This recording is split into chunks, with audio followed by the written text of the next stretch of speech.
दोस्तों finally Nikon ने अपना नया कैमरा यानी कि निकॉन Z50 रिलीज़ कर दिया है और पूरे 5 साल के बाद में निकॉन Z50 का ये अपग्रेड आया है। तो जब मैं इस कैमरा के बारे में जानकारी ले रहा था तो मुझे काफ़ी चीज़ें जो है हैरान करने वाली लगी यहाँ पर, क्योंकि काफ़ी सारा नए फीचर्स को इसमें जोड़ा गया है। और सबसे बड़ी बात यह है कि निकॉन फ्लैगशिप के जो हाई एंड कैमराज हैं जैसे कि निकॉन Z9 है, निकॉन Z8 है, उसके प्रो लेवल के फीचर्स को इस APS-C सेंसर कैमरा बॉडी के अंदर जोड़ा गया है, जो कि इस कैमरा को काफ़ी खास बनाते हैं। तो अगर आप एक कंटेंट क्रिएटर हैं, आप एक बिगनर फोटोग्राफर हैं, आप एक ऐसा कैमरा ढूंढ रहे हैं जो कम बजट में हो बट प्रो लेवल के फीचर्स के साथ में आए, तो आई थिंक ये कैमरा आपके लिए हो सकता है। तो इस वीडियो को आप एंड तक ज़रूर देखिए। अब बात करते हैं इसके कुछ खास फीचर्स की और इसके प्रोसेसर की। तो यहाँ पर आपको मिल रहा है एकदम नया लेटेस्ट Expeed 7 इमेज प्रोसेसर, जिसकी वजह से इसकी जो ऑटो फोकस परफॉर्मेंस है वो काफ़ी बेहतरीन हो जाती है। उसके अलावा यहाँ आपको मिल रहा है pre release photo capture, analogue video recording, fast burst rates और यहाँ पर लॉन्ग बैटरी लाइफ। अब ये सारे फीचर्स जो हैं इस कैमरा को काफ़ी खास बनाते हैं। साथ ही में इसमें मिल रहा है टॉप ऑफ द कैमरा आपको एक पिक्चर कंट्रोल बटन, जिससे आप अपने फ़ोटोज़ को नए नए स्टाइलिश लुक्स दे सकते हैं। बेसिकली ये एक प्रीसेट है, प्रीसेट भी बटन ही है, लेकिन ये इन कैमरा दिया गया है, जिसकी वजह से मुझे ये चीज़ काफ़ी अच्छी लगी। अब बात करते हैं इसके कुछ स्पेसिफिकेशंस की। सो निकॉन Z52 20.9 मेगापिक्सल्स का APS-C सेंसर मिररलेस कैमरा है, जो Z सीरीज़ लेंसेज के साथ में कॉम्पिटेबल है। Auto focus performance 3D trekking के साथ में कई सब्जेक्ट्स जैसे कि ह्यूमन, बर्ड्स, डॉग्स, ऑटोमोबाइल्स वगैरह वगैरह आसानी से जो है उस तरह के सब्जेक्ट्स को ये डिटेक्ट कर सकता है। तो यहाँ पर ये चीज़ मुझे काफ़ी अच्छी लगी।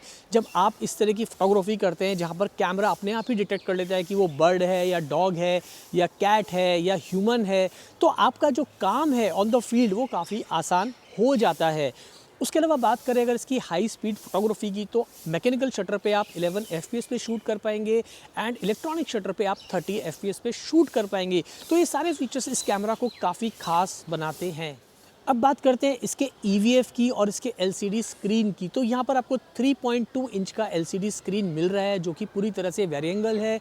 तो जो लोग सोलो फिल्म शूटर हैं या व्लॉगिंग करते हैं, कंटेंट क्रिएट करते हैं, उनके लिए स्क्रीन जो है, बिकॉज फ्लिप आउट स्क्रीन है, तो काफ़ी यूज़फुल हो सकता है। बात करें इसके EVF की, तो ये 1000 निट्स तक जो है वो ब्राइट हो सकता है। अब अगर इस कैमरा को हम कंपेयर करें निकॉन Z50 से, तो उसकी तुलना में अगर आप देखेंगे तो पीछे के और ऊपर के बटन्स जो हैं इसके अंदर काफ़ी ज़्यादा दिए गए हैं, यानी कि बटन्स और कंट्रोल्स जो है वो काफ़ी ज़्यादा इस कैमरा बॉडी में दिए गए हैं, जिससे इस कैमरा को यूज़ करने में आपको काफ़ी आसानी होगी। और साथ में जैसा कि मैंने बताया, यहाँ पर आपको एक डेडिकेटेड जो है picture control button top of the camera दिया गया है, जिससे आप अलग अलग तरह के प्रीसेट्स जो है वो इन कैमरा में ही यूज़ कर पाएंगे। अब जिस चीज़ ने मुझे सबसे ज़्यादा इम्प्रेस किया वो है इसके वीडियो फीचर्स। ये निकॉन का पहला DX कैमरा है जिसमें आप 10 बिट एनालॉग शूट वीडियो कर सकते हो। तो यहाँ पर अगर आपको पोस्ट प्रोसेसिंग के अंदर जो है कलर ग्रेड करना है अपनी वीडियो फुटेज को, तो वो आप इसमें आसानी से कर पाओगे, जिसकी वजह से जो है ये कैमरा काफ़ी खास हो जाता है। इसके अंदर आप 4K 60p पे भी शूट कर पाओगे, बट 1.5x क्रॉप के साथ। लेकिन अगर आप फुल HD पे शूट करते हो तो वहाँ पर आप 120 FPS तक शूट कर पाओगे विदाउट एनी क्रॉपिंग। उसके अलावा कुछ चीज़ें मुझे इसमें और भी अच्छी लगी, जैसे कि wave form monitoring, tally lamp, बेहतर वाइब्रेशन रिडक्शन एंड 2 आवर्स के ऊपर की रिकॉर्डिंग। तो ये चीज़ें जो है इस पूरे कैमरा को एक बहुत ही अच्छा बना देती हैं। अब ये कैमरा जो है कंटेंट क्रिएटर्स के लिए भी काफ़ी खास बन जाता है, क्योंकि यहाँ पर कुछ स्पेशल मोड्स दिए गए हैं कंटेंट क्रिएटर्स के लिए। जैसे कि यहाँ पर एक दिया गया है प्रोडक्ट रिव्यू मोड। तो जैसे कि मैं किसी प्रोडक्ट का रिव्यू कर रहा हूँ और उस ऑब्जेक्ट को जिसका भी मैं रिव्यू कर रहा हूँ, जैसे ही मैं लेंस के आगे ऐसे लेके जाऊँगा तो सीधा फोकस जो है वो मेरे ऑब्जेक्ट के ऊपर ऑटोमेटिकली ले लेगा। तो ये फोकस मोड जो है, प्रोडक्ट रिव्यू मोड है, वो काफ़ी काम का है स्पेशली कंटेंट क्रिएटर्स के लिए। बात करें इसकी नई बैटरी की, तो यहाँ पर आपको EN-EL25A बैटरी मिल रही है, जो कि इस कैमरा की बैटरी परफॉर्मेंस को काफ़ी बेटर बनाती है as compare to Nikon Z50। तो ये सारी चीज़ें इस कैमरा को जो है एक बेटर वर्जन बना रही हैं अगर हम कंपेयर करें निकॉन Z50 से। उसके अलावा इसमें microphone, HDMI port, USB-C port और UVC USB स्ट्रीमिंग जैसे फीचर्स भी हैं।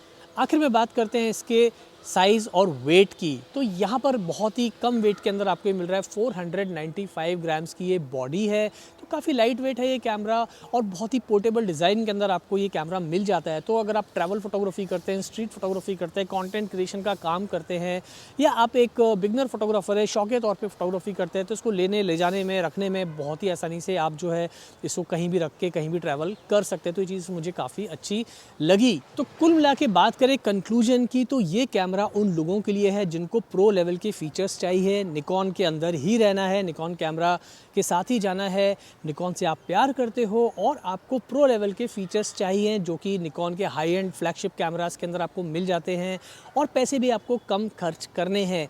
तो वो सारी चीज़ें आपको इस कैमरा के अंदर मिल रही हैं। मेरे ख्याल से इसका जो बॉडी का प्राइस है वो कुछ 77 या 78,000 रुपीज़ है ओनली बॉडी का। 2 लेंस ऑप्शंस के साथ में ये आ रहा है, 1650 एंड 55 to 250 लेंस के साथ के अंदर ये कैमरा बॉडी आपको मिल जाती है। लेंसेज आप अपने काम के हिसाब से भी सेलेक्ट कर सकते हो, जैसा कि मैंने बताया कि Z सीरीज़ के लेंसेज के साथ में ये कॉम्पिटेबल है। तो ये कैमरा जो है कुल मिला के उन लोगों के लिए अच्छा रहेगा जो लोग कंटेंट क्रिएशन का काम करते हैं, व्लॉगिंग करते हैं, फिल्म्स, वीडियो फिल्म्स बनाते हैं, और कम पैसे में जिनको अच्छे फीचर्स चाहिए। आपका इस कैमरा के बारे में क्या ख्याल है, मुझे नीचे कमेंट करके ज़रूर बताइए। आज के लिए इतना ही, जल्दी मिलते हैं फिर नए वीडियो के साथ। Thanks for watching.